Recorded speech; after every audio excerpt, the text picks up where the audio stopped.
All right, so you guys wanted a deep dive into the death of Noor Almaleki, and wow, this one hits hard. Yeah. It really does. We're talking about a young woman just trying to live her life. Right. And she ends up caught in this web of like family expectations, cultural complexities. Yeah.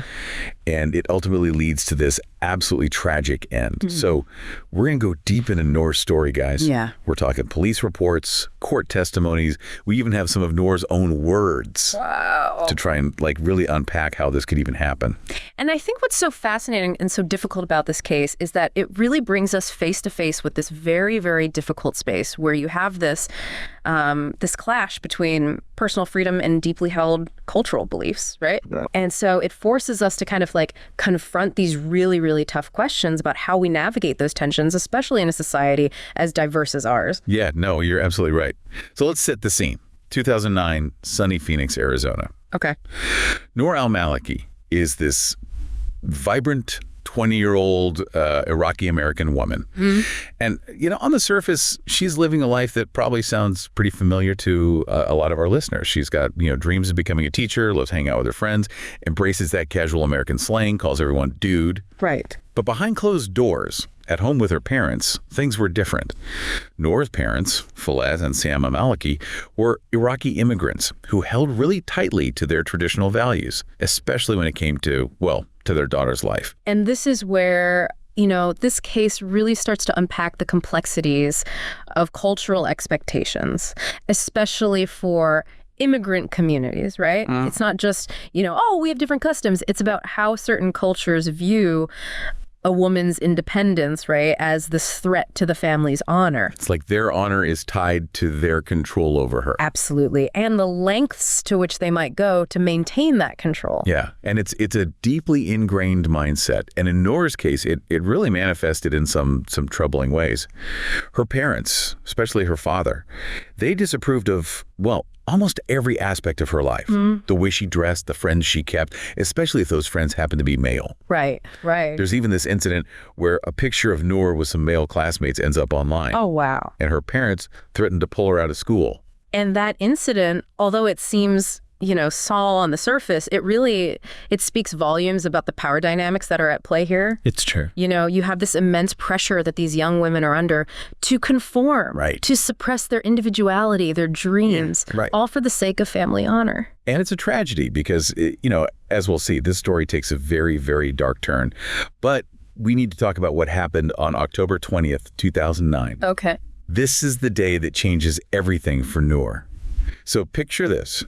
Noor is with a close family friend, Amal Khalaf, running errands at this local Department of Economic Services building. Okay. They're walking through the parking lot, when suddenly an SUV comes barreling towards them. Oh my God. And I don't mean like, oh, it's coming quickly. I mean, this thing slams into both women with brutal force. Wow. Amal is thrown. She suffers some like really serious injuries, but thankfully she survives. Okay. Noor, on the other hand, is hit so hard that she's thrown onto this raised median. Oh no. Only to be run over again as the driver swerves onto the median. Oh my God. It's horrific. Yeah. Intentional. Wow. And as the details unfold, utterly heartbreaking. And to add to the horror of this, the driver of that SUV is no stranger. Right. It's Noor's own father, Falaaz Almaleki. Her own father. He flees the scene, sparking this frantic manhunt. He doesn't get far, though. Authorities finally catch him trying to board a plane in England. Wow. Hoping to escape to Iraq. He's trying to flee the country. Absolutely. Wow. And that attempted escape, while desperate, really speaks to the global reach of this type of crime. Yeah. It crosses borders, it crosses cultures, and unfortunately oftentimes goes unpunished. But there's another layer to this that makes it even more complex.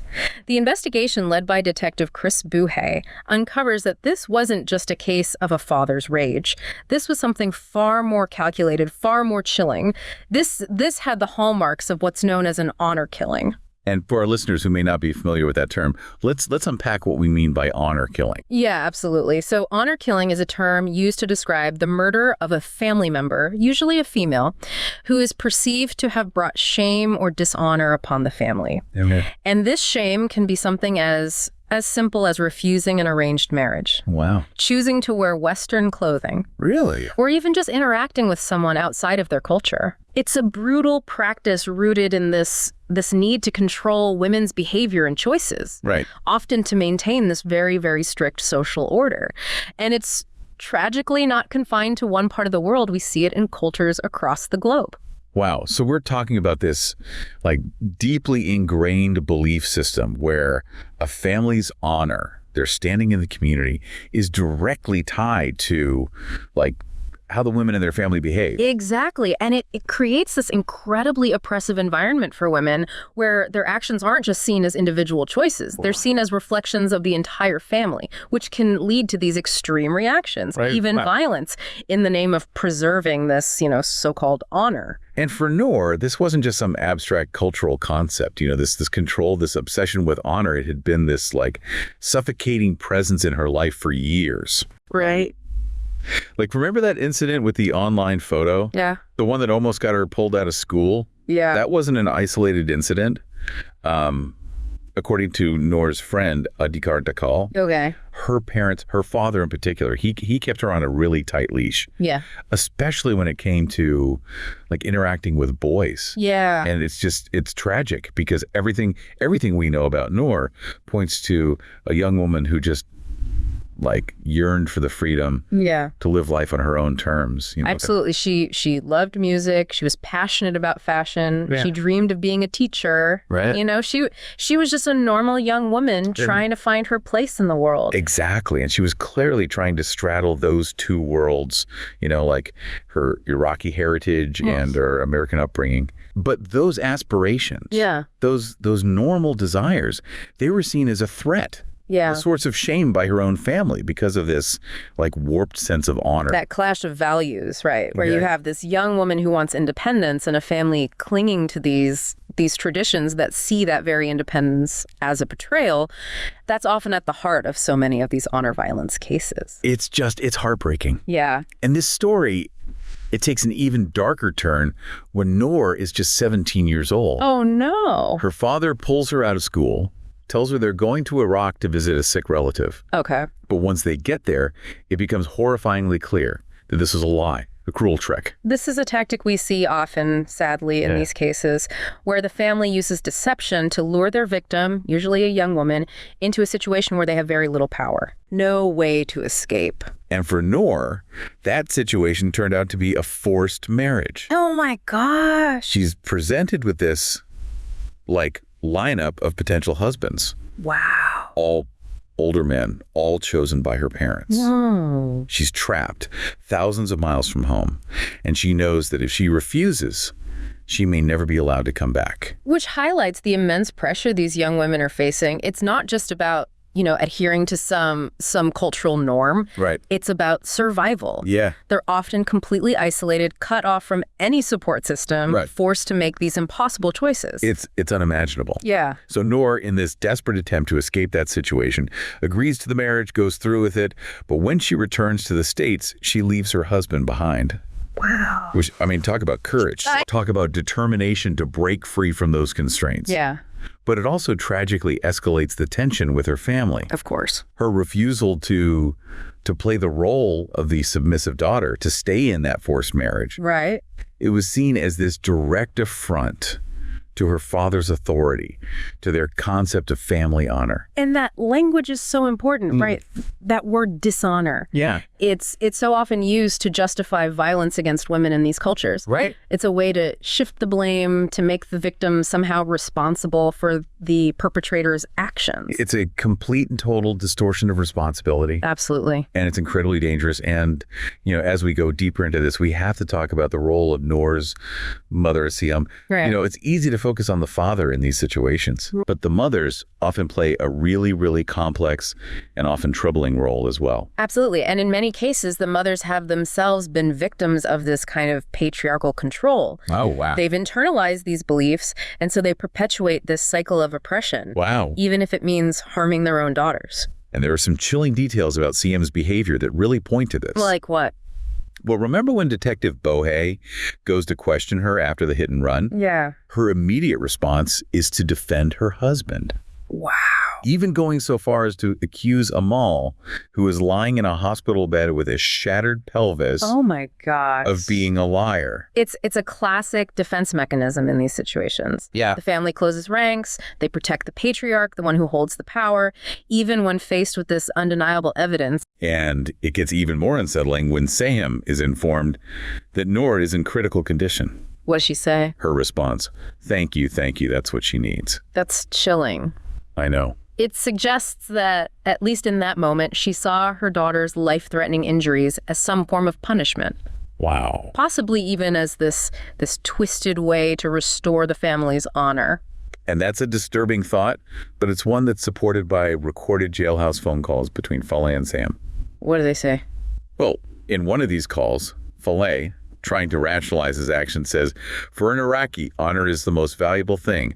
I didn't kill someone off the street. I tried to give her a chance. It goes back to that distorted sense of justice that we see so often in these cases, where in his mind, his daughter's supposed transgression against the family's honor was a more egregious offense than attempting to take a life. And what's truly disheartening is that Sahim seems to be completely on board with this twisted logic. Wow. In those same phone calls, she's actually coaching him on how to plead his case. Really? Suggesting he use his Iraqi heritage and even PTSD from the war as excuses. It demonstrates how deeply embedded these beliefs can be. You know, they're not just these individual prejudices. They're woven into the fabric of these communities, making them all the more difficult to challenge, to dismantle. Yeah, it's this truly disheartening cycle. It is. But through all of this, we see Noor constantly trying to break free, to forge her own path. Good for her. She tries dating, she finds work, she even moves out of her parents' house multiple times. Yeah. Searching for that space to just be herself. And each time, her family tracks her down, exerting pressure on her to return, even making life difficult for those who offer her shelter. Wow. It's a tragically common pattern in these cases, the relentless attempts to control, to isolate, to break the victim's spirit. And that summer, it seemed like everything was coming to a head for Noor. Really? She'd been staying with Amal Khalaf and her family. Okay. Remember Amal? The woman who was hit by the car alongside Noor. Right. Noor was hoping for a safe haven, a place to finally breathe. Which makes the eventual outcome even more tragic, that this place that's meant to be a refuge becomes the backdrop for this horrific act of violence. It's almost too much to bear. And to make matters worse, her parents were enraged that she was living with the Khalafs. Why? Especially because Noor had started dating Amal's son, Marwan. It was like a perfect storm, right? Yeah. Noor had found love, support outside of her family, which in their eyes was the ultimate betrayal. Yeah. And just 2 days before that terrible day in the parking lot, Noor's own mother warned her that she had something coming to her. It's like a chilling premonition. I know. It's like she knew. And then hours before that fateful encounter, Noor runs into her father at the DES office. Oh, wow. She even sends this text to a friend. What does it say? And it's heartbreaking, she writes. My dad is a manipulative asshole. I've honestly never met anyone with so much evil. You can hear the fear in her words, the desperation. It's clear she sensed something bad was coming, but she didn't know how to escape it, and tragically, she never got the chance. So the stage is set for this, incredibly complex trial. Yeah, and it really becomes this landmark case. I mean, this is one of the first honor killings to be prosecuted in the U.S. Wow. And the courtroom becomes this battleground between cultural understanding and legal precedent, you know? Right, because you've got the prosecution trying to explain this whole concept of an honor killing. Right. Which, like we've been talking about, tragically common in some parts of the world. Yeah. But not something that most American jurors would, readily grasp. It's a huge challenge for the prosecution. Yeah. Because they're not just presenting evidence at this point. They're basically asking the jury to step outside their own cultural framework and understand how a belief system could lead someone to do something so horrific. Exactly. And to make their job even harder, the defense is painting a totally different picture. Okay. They're claiming this wasn't premeditated. It wasn't honor violence. This was a tragic accident. Okay. They're saying that Faleh, maybe in a moment of anger, maybe he just wanted to scare Noor and Amal. Okay. But he lost control of the vehicle, and it's their job to create that reasonable doubt. Right. To make the jury really question, was this deliberate murder Or was this just a tragic lapse in judgment? Right. And remember, Fillet himself never actually admits to intentionally running them down. Right. He dances around it in his interviews with detectives, saying things like, I lost control, or it was kind of an accident. It's a common tactic in these cases, right? Right. Avoid a direct confession, appeal to cultural differences. Right. And they're hoping to, to create enough doubt there to secure a lesser charge. Right. But the prosecution had some powerful arguments of their own. Okay. They brought in expert witnesses to analyze the crime scene. Yeah. And what they found painted a very, very different picture than what Fillet was claiming. What'd they find? Well, remember those tire marks we talked about earlier? Yeah. The ones showing the SUV swerving towards the women? Right. The experts testified those were deliberate. Wow. They said there's no way that was an accident. He steered his vehicle toward them. Intentionally. Intentionally. And then there's that chilling detail. What's that? That he ran over Noor a second time. Oh my gosh, I forgot about that. That detail, according to the prosecution's experts, that sealed it. Really? That second impact after she was already thrown onto the median. Yeah. That pointed to a level of intentionality that was like impossible to dismiss. Right. You can't say that was an accident. Yeah, no, that's tough to argue with. It is. And then there's Amal Khalaf's testimony. Oh, wow.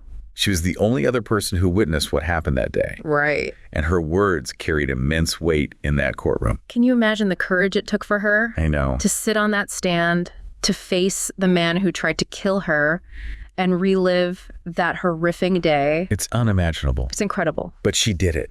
And her testimony, her like unwavering account of what happened was so powerful. And amidst all the legal arguments and the expert testimonies, there were these humanizing moments, these glimpses into who Noor was as a person. Yeah.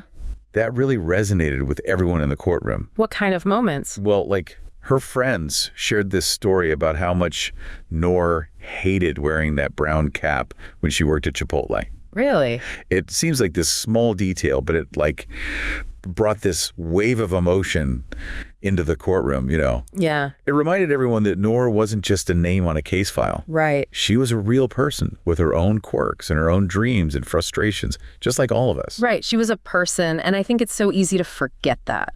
It is. To just get caught up in the legal arguments, the headlines, and forget that there's an actual human being who deserves to be remembered. Absolutely. Not for how they died, but for how they lived. Exactly. Yeah. So after a month of intense testimony, the back and forth, those heartbreaking, humanizing moments, the jury reached a verdict. I bet the tension in that courtroom was like palpable. Oh, I can't even imagine. You could hear a pin drop as they read that verdict. Guilty, but not of first-degree murder.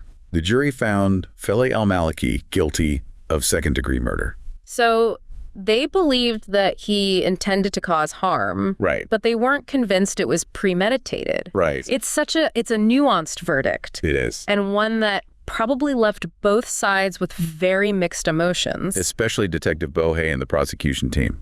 I mean, they poured their hearts into this case. Yeah. They truly believed this was first degree. This was a calculated act driven by his twisted perception of honor. Right. And as we've been saying, proving premeditation in these types of cases, where you have these cultural beliefs so intertwined. It's almost impossible. It can be incredibly difficult. Yeah. So Fillet is sentenced to 34.5 years in prison. Wow. It's a significant sentence. It is. But I think for a lot of people, it feels bittersweet, considering the gravity of what he did. Right. And that's often the reality with these cases, right? It is. While there is a sense of relief, that the perpetrator was held accountable. Right. There's this lingering awareness that no amount of prison time can truly make up for the loss of a life. That's true. And I think as we try to make sense of this whole tragedy, it's important to remember that Noor's death did spark a conversation about honor violence here in the U.S. It did. It forced people to confront this issue. Yeah. To realize that, these types of crimes aren't confined to some distant part of the world. Right. This is a global problem. Absolutely. It requires global awareness. Yes. And a global commitment to changing these really harmful beliefs. It starts with education, right? Yes, do it. With understanding the cultural nuances that can lead to these acts, recognizing the warning signs before it's too late. Yeah, and through all of this, I keep thinking about Noor's friend, Adi. Yeah. he shared this really beautiful tribute to her. What did he say? He said that Noor means God's light. Wow. During the daytime, she's in the form of the sun, but at night, she's in the form of the moon. Wow. Day and night, she's always watching out for me. That's beautiful. It's a really beautiful way to remember her. Yeah. And, it's just this poignant reminder that even amidst all this darkness, even in the face of this senseless tragedy, there's always hope. There's always light. There is. There is always hope. And as we wrap up this deep dive, we want to leave you with a question. Okay. In our increasingly interconnected world where cultures and beliefs are constantly interacting, how do we balance respecting traditions, honoring those differences, Right. while also protecting that fundamental right Right. of every individual to live free from fear and violence? It's the question, isn't it? It's the question, and it's a complex one. It is. It deserves our attention, it deserves our empathy, and it deserves our commitment to finding solutions. I think so too. And that's something to think about.